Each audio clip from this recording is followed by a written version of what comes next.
و هم مثلا در جمهوری عزیز زمان 23 فوریه روز ارتشی ملی جمهوری تاجیکستان استقبال می شود که خیلی خرسندی آور و خیلی فراموش نشونده و باعث افتخار هر یک شهروند تاجیک می گردد.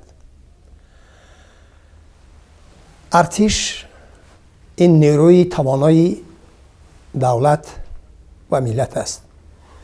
ملت و دولتی که ارتشی پرزور ندارد همه وقت زیر خوف و خطر جای میگیرد. من یادرس میشوم از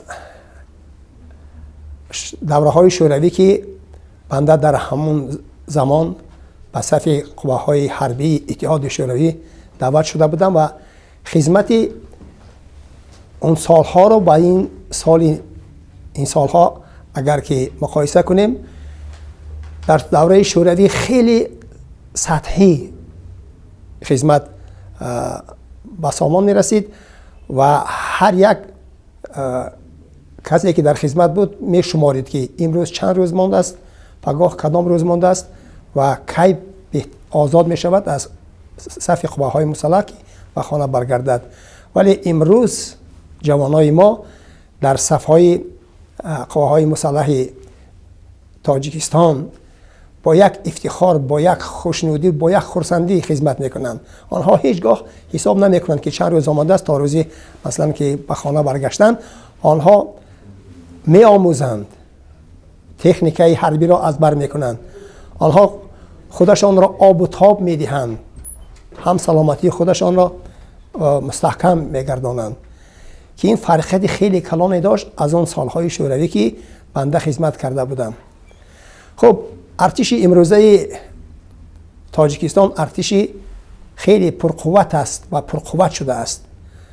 من اطمینان آن دارم که ارتش امروزه ما با همه مقابلت ها، با همه ضدیت هایی که خدا نشانت اگر مقابل ما باشند جواب گفته میتواند و ایستادگری کرده میتواند. ارتش روز از روز پرقوت میگردد. روز از روز در صفحایش جوانان غیور تاجیک وارد میشوند که با این جوانان غیور تاجیک افتخار باید کرد که آنها وطن خود را، وطن مادر عزیز خود را محافظت میکنند از همه گونه قواهای نالازمی، خصم و دشمن هایی که نسبتی اگر که مردم تاجیک باشند. و از فرصت استفاده برده چون این روزی بزرگ، چون این روزی سعید، چون این روزی فراموش نشونده را با کلی مردم تاجیکستان تبریک و تهنیت میگویم و اطمینان آن دارم که ارتش تاجیک ارتشی اصیل است، ارتشی هست که از گذشته از نیاکان ما عبرت میگیرد و انشاءالله همیشه پاسبان مرز ما هست و ما میتوانیم که همیشه آسوده باشیم. ما در آستانه روز ارتش ملی قرار داریم. ارتشی که امروز وطن حمایت میکند، وطن محافظت میکند. ارتشی که نام بلند ملت تاجیک را بر عرصه بین المللی برداشته است و ببینید که امروزها جوانان با اختیار خود به صف خدمت حربی می روند و من از فرصت خیلی مناسب استفاده برده تمام افسران، سربازان شجاع وطن را به این روز مبارک، به این روز سعید تبریک و تهنیت میگویم. خانه آبادی و از همه پیش سلامتی قوی را آرزو میکنم. صفتان پرقوت و بسیار مستحکم باد ارتش ملی تاجیک. من خوشبختم و افتخارم میکنم که زمان در ارتش شوروی در شهر اخته ولایت автономии کومی، یکی از نقطه های خیلی خنک اتحاد شوروی، انا در همان جا خدمت کردم. البته خدمت ما باد و هوای اخته را با تاجیکستان مقایسه کرده نمی شود. اونقدر زمستانش قهرتون، قریب 8-9 ماهی، اگر گویم که 8-9 ماهی سال زمستان است، برف و باران است، خطا نمی کنم. و از همه دهشت آورش آن که همون کمری میگفتن، اون پشه ای که اگر گزد حتما اونجا ورم میکرد و خارشش 3-4 روز از خارش نمیماند. انا در همین گونه یک وضعیت بسیار هم سنگین ما خدمت کرده بودیم. البته در اولها افسوس میخوردیم، حتی گریه هم میکردیم که ما به کجا افتادیم و در چی حال هستیم. لیکن در نهایت خدمت ما درک کردیم که در حقیقت ما مکتبی بزرگی مردانگی گذاشتیم، هم جسماً هم روحاً در حقیقت یک مردی کامل شده به وطن برگشتیم. من خیال میکنم که خدمت یعنی برای مدافع آن وطنی که تو در آنجا زندگانی میکنی، این افتخار بزرگ است، این قرض هر جوان مرد است. لیکن من گاه میشنوم که بعضی نفرهایی هستند که از خدمت میگریزند، بعضی هایی هستند که برای به خدمت دعوت نشدنشان کوشش میکنند که با یگان شهر دیگر روند و از خدمت خودشان دور کشند. اینا من این گونه جوانمردای جوانمرد نمی‌حسابم. جوانمرد باید قرضش در نزد مادر وطن باید قرضش اجرا کند و جا آورد. آن وقت اون میتواند حقوقی در این وطن زندگی کردن دارد. آن وقت اون میتواند که سربلندانه در این سرزمین زندگانی کند. و چقدر که من یادآور شدم، خدمت این مکتب زندگی است. یعنی شما یعنی انسان با زندگی مطابق می سازد و دشواری های زندگی به گرم و سردی آن مطابق می سازد و حس مهر و محبت شما به سرزمینتان زیاده می گرداند. من از این امکانیت دست داده استفاده کرده تمام سربازان ارتش ملی جمهوری تاجیکستان را، آنهایی که این وطن محافظت میکنند، میخواهند که این وطن شکوفا باشد، میکوشند که از همه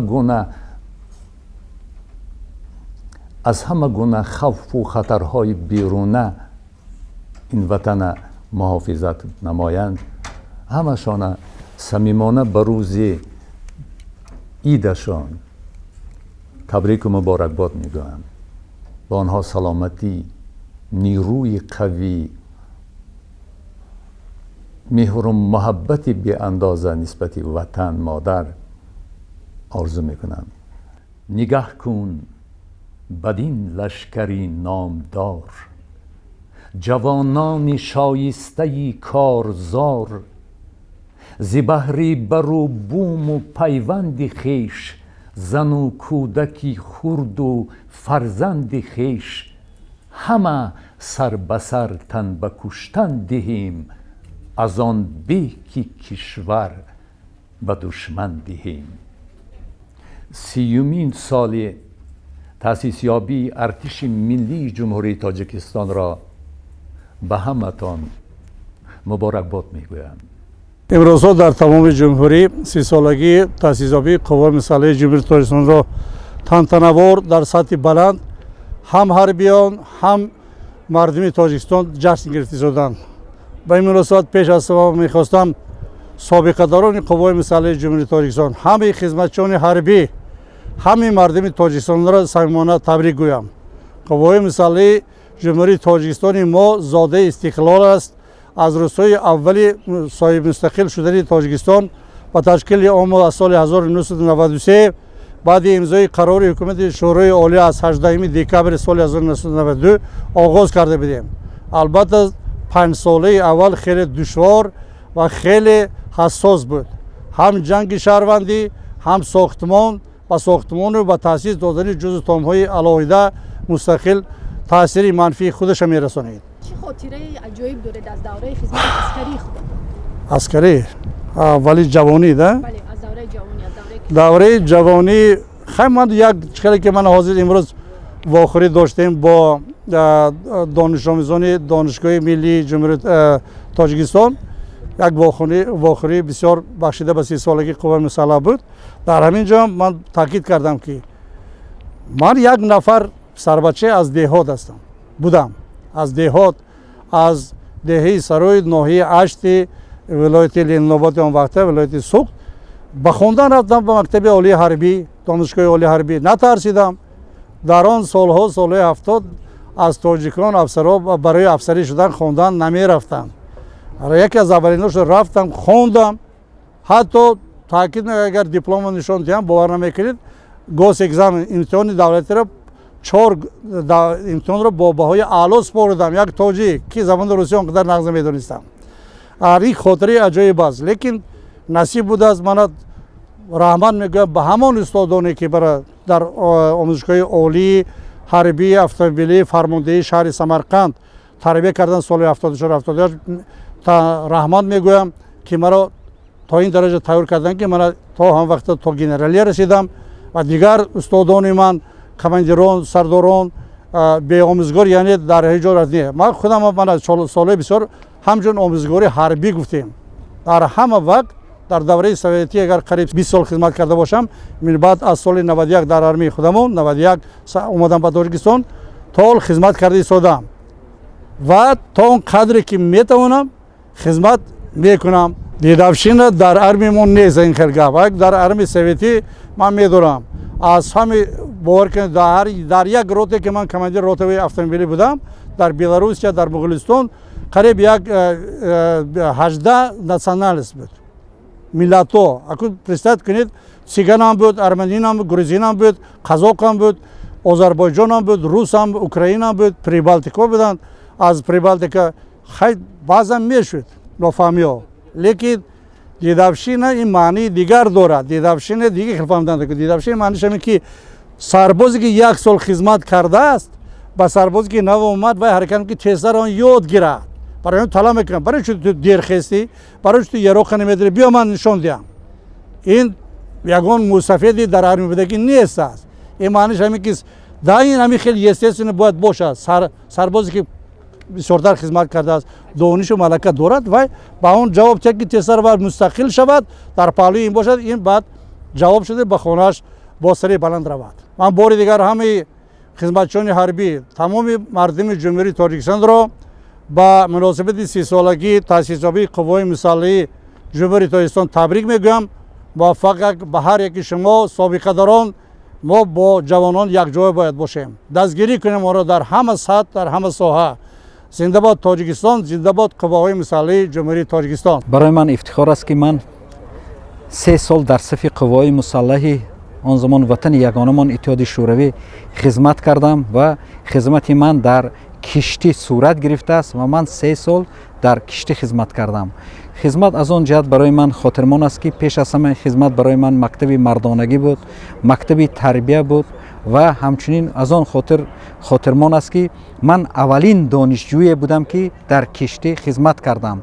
تا دمی که من به این کشتی آمدم در این کشتی در این قسم حربی که من خدمت کردم یگان دانشجو خدمت نکرده بود و همچنین من اولین تاجیکی بودم که در همین کشتی خدمت کردم و طول 3 سال یگانه تاجیک بودم که در همین کشتی خدمت کردم و بعد ختم خدمت من در همین وظیفه که من بودم باز یک نفر فرزند تاجیک دانشجوی دانشگاه اگراری تاجیکستان به خدمت آمد و تمام خدمت ما را انجام داد. خدمت یک مکتب تربیه است. خدمت مکتبی است که ما در آن به قدر وطن، به قدر خانواده، به قدر خدمت‌های پدر و مادر میرسیم و خوشبختانه امروز اگرچه ما هزارها کیلومتر دور از زادگاه خدمت کردیم، امروز خوشبختانه قوای مسلح تاجیکستان که عامل اساسی صلح و ثبات در کشور هستند و فرزندان تاجیکستان در حدود کشور خدمت میکنند و امکانیت هایی هست که پدر و مادر از آنها تیز خبر گیرند و امروز ما میبینیم که قوای مسلح تاجیکستان تا چه اندازه تشکل یافتند و امروز قوای مسلح ما آماده هستند که مرز بومی وطنی ما، صلح و ثبات ما، امنیت کشور ما را حمایت کنند. دوستای هم دارید که از زمان عسکری پیدا کنید؟ واقعا هم خدمت عسکری باعث آن گردید که ما با نمایندگان جمهوری‌های گوناگون خدمت کنیم و هنوز هم من با هم خدمتم سرگئی کرول از شهر نیکولایف اوکراین، الشاد بورانبایف از شهر اوفی باشقردستان، ولادیمیر واویلوف از شهر سانت پتربورگ تا حاضر در ارتباط هستیم و ایگور لپکین که فاکولته ژورنالیستیک بعداً و بعد انجام خدمت حربی به فاکولته ژورنالیستیک دانشگاه روستاو لب دون داخل شد و از روس دختری را از شهر امروزه باختری ما آیله‌دار شد. ما تا به هنوز به همدیگر از طریق شبکه‌های اجتماعی ارتباط داریم و اگرچه 36 سال قبل ما خدمت را انجام رساندیم اما تا هنوز هم ما با همدیگر رابطه خوبی دوستانه داریم. چی گفتنیت با جوانایی که من فکر میکنم که امروز باید جوانان با یک محبت به خدمت حربی روند، زیرا این وطن را حمایت کردن قرض هر یکی ما است. اگر جوانان ما این مرز بوم را حمایت نکنند پس بیگانه نمی آید این مرز بوم را حمایت کنند. میگویند که مردمی که کشوری که ارتش خودش را تامین نمی کند مجبور است که ارتش بیگانه را تامین کند. پس ما جوانان ما باید در فکر حفظ حمایه همین مرز بوم باشند. من کورس 2 بودم که سال 1977 ماه نوامبر به قواهای مسلح اتحاد شوروی دعوت کردم. واقعا اون سال من در شعبه شبانه فاکولته فیلولوژی تاجیکی دانشگاه ملی تاجیکستان، دانشگاه دولت تاجیکستان میخوندم و مرا به خدمت حربی دعوت کردم و خدمت حربی واقعا رفتم. من در شهر گوریوی قزاقستان 3 ماه از تیاری حربی گذاشتم. بعد در استرخان در شهر استرخان در گارنیزون حربی هوایی که 22,000 سال تفسیرش بود، در همونجا ما در یک میدانچه 19 میگفتن 3 ماه تعلیمی حربی گرفتیم. بعد ما جوانای نو دعوت شده رو به قسمای حربی گوناگون فرستادن. از اون جلو ما 3 نفر تاجیک بودیم به قوای حربی هوایی شهر گوره فرستادن که خدمت حربی من در شهر گوره و شهر ایدر گذشت. این قسمای حربی هوایی که در تابعیت وزارت مدافع اتحاد شوروی بود. اگر جوانان به خدمت حربی نروند پس کی ما را حفظ میکند، کی ما را محافظت میکند، وطن ما را کی محافظت میکند؟ اینو به من فکر میکنم ما خدمت کردیم 2 سال کم نشدیم. من فکر میکنم جوانایی که امروز به صفحه قوای مسلح دعوت میشوند وقتی خدمت میکنند کم نمیشوند، زیاد میشوند و کم نمیشوند. بنابراین من همه افسران سربازان قوای مسلح تاجیکستان را به این عید پرشرف تبریک میگویم و باوری کامل دارم که جوانان ننگ و ناموس وطنداری میکنند. طرز سرور دولت ما میگویند ننگ و ناموس میکنند، خدمت میکنند و به عسکری میروند و فکر میکنم که عسکری کردن برای هر یک جوان تاجیک باید شرف باشد. خدمت به وطن مادر به هر یک مرد قرض است. امسال ما 30 سالگی قوای مسلح تاجیکستان را جشن میگیریم.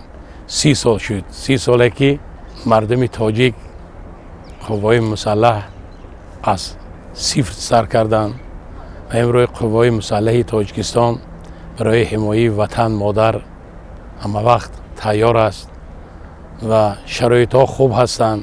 من همین سال چندین قسمای حربی برفتم دیدم و جوانمردای ما شکرانه کنند که در وطن خود خدمت میکنند، در پیش پدر و مادر وقتی که من سال 1987 این خدمت من یک در تاریخم از اول تا آخر ماندگی است. در دوره دانشجویی ما سال 1983 تا 89 انمین از دانشگاه هایم می گرفتن و خدمت می بردن. اما من سال 1983 در دانشگاه هنرهای زیبا به نام استاد میرزا ترسونزاده اون وقتا بود تحصیل میکردم. هر سال من به پاویسکا می اومد. از سببی که همین قدم پست به تو وزنم نمیرسید، من به هر سال استراشکی میگفتن، استراشکی میدادن. میگفتن که حالی شما تیار نیستید. برای همین سال 1987 چهارم کنسیم شد، پاویسکا آمد، الکای وزن 46 کیلو خط نه، گفتن که تمام شما میروید. من نزد همین بالتایف در اومدم، گفتم که استاد یک سال دیگه من به همین مانید من همین دانشگاه تمام کنم میرم. نه گفتن که میروید. این ببینید که من خدمت مرد میکند. یعنی مرد میکند خدمت که رفتی به قدر پدر و مادر، به قدر وطن، به قدر ملت میرسی. برای همین رفتم سال 1987 سال 1989 46 کیلو رفته 57 کیلو شده اومدم که من هیچ کی نشیناخت. پاویسکا به دستم داد میرم رایون، آچشم ندید و دخترش شد گیریون. شکری هر یک پاره نام میکنم، شکری خاکی تاجیکستان میکنم. تاجیکستان این دل و جانی من است، شکری هر یک خانه ای آن میکنم. همه تمامی مردمی شریف تاجیکستان به 30 سالگی قوای مسلح ارتش ملی تبریک و مبارکباد میگم. زنده باد تاجیکستان، زنده باد تاجیکستان، زنده باد قوای مسلح تاجیکستان. امروز برای کلی مردم شریف تاجیکستان یک روزی خاطرمان، یک روزی فراموش نشونده می باشد، چون که ما 30مین سالگرد تشکیلیابی ارتش ملی را جشن می گیریم و این 30 سال برای ما 30 سال یک پرشرف می باشد و من از نام خودم تمامی مردم تاجیکستان را به 30مین سالگرد تشکیلیابی قوه‌های مسلح جمهوری تاجیکستان صمیمانه تبریک می‌نمایم. ارتش ملی جمهوری تاجیکستان 30 سال قبل با زحمت و تلاش‌های صافدلانه اساسگزار صلح و وحدت ملی پیشوای ملت محترم امام علی رحمان تشکیل یافته است و خود محترم پیشوای ملت نیز در همه برآمدهای خود قید می‌کنند که وقت اتحاد شوروی پاش خورد، ما از اتحاد شوروی در ساحه حربی یگان چیز به میراث نگرفتیم و ارتش ملی ما در یک خیمت تشکیل شده است. من نیز چنین نقشه دارم که بعد از ختم فاکولته ژورنالیستیک دانشگاه ملی همچنین یک جوان زاده دوران استقلالیت به خدمت حربی روم و قرض خود را ادا نمایم. 23 فوریه روز قوه‌های مسلح جمهوری تاجیکستان می باشد. در این روز همه همدیاران و هموطنان عزیز را تبریک و تهنیت می نماییم. بعد از ختم نمودن دانشگاه به صف قوه‌های مسلح جمهوری تاجیکستان خدمت می نماییم.